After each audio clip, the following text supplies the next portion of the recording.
name's Alison, and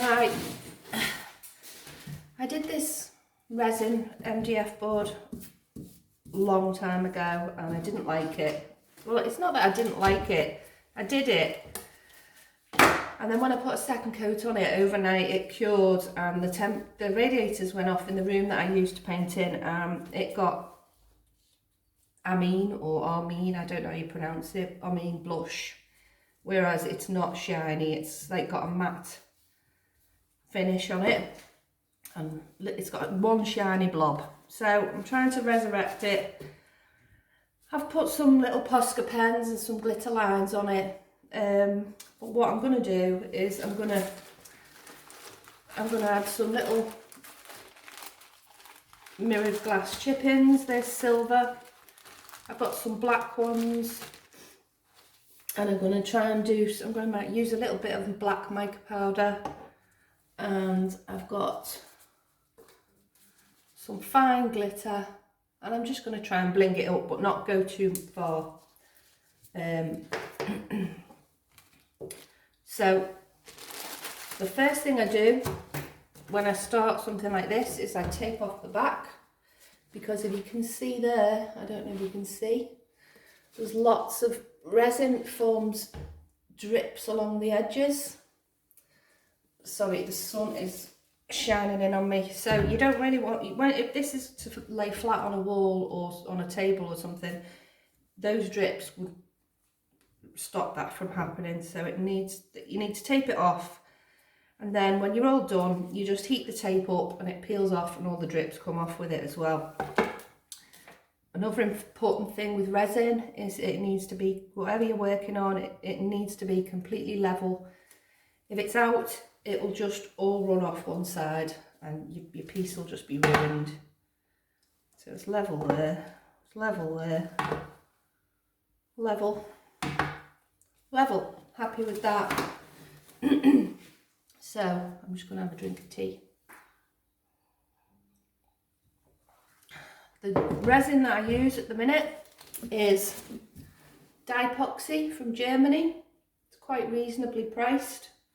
I bought this off Amazon, I think. It's 2-part, and it's a 2:1 ratio, so it's 2 parts of A to 1 part of B. I'm getting all fluff on this now. Don't want that. What is that? That's just landed on it. The other thing I've done is clean this with isopropyl alcohol. If it's not grease free, you'll end up with like divots, like pock marks in your resin, and it won't be completely smooth. Really important that you do that. So I am going to weigh out my resin, and then I always like to have a toothpick handy for picking out bits of fluff. Really important for me. I might put a few little crystals on, and I've got some silver alcohol ink, so we'll see how it goes. I'm going to take my watch off, because every time I work with resin, my watch doesn't open properly. So I'll mix it up, and then another really important thing to do is have a 3M respirator mask. Doesn't matter what people say, resin is toxic. The fumes, even if you can't smell it, the fumes are really harmful. Should never do it around children or pets or anything like that. You need a well ventilated area.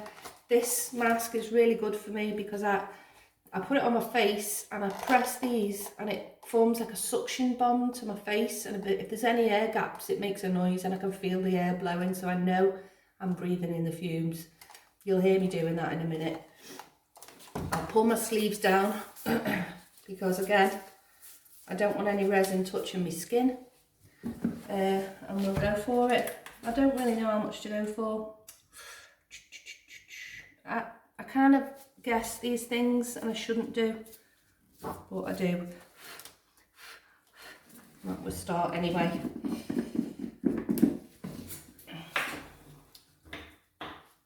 I always use this jug. As you can see, it's got a layer of hard resin in the bottom. It's serving me quite well.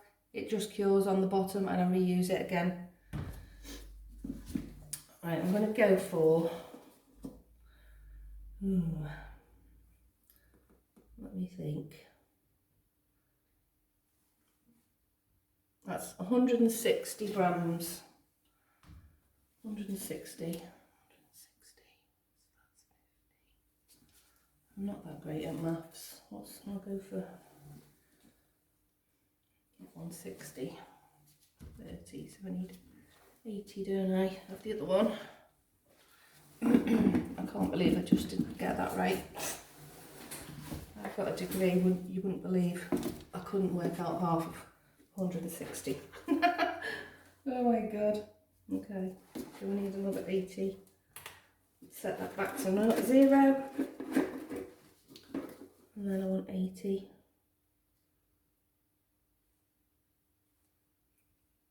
This resin is really thin. I have come across other resins that are really thick and I don't like them. Just gone over by a couple of grams there, so I'm just going to put a tiny tot more in here of this one. And as soon as you mix those together, they will start to react.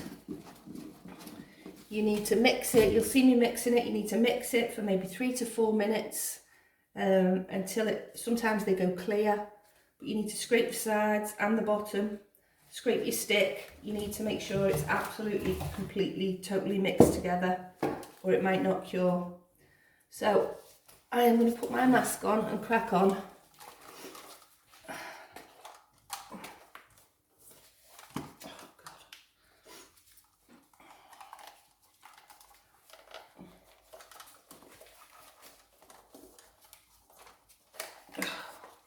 This is the hardest part for me, getting the flipping mask on.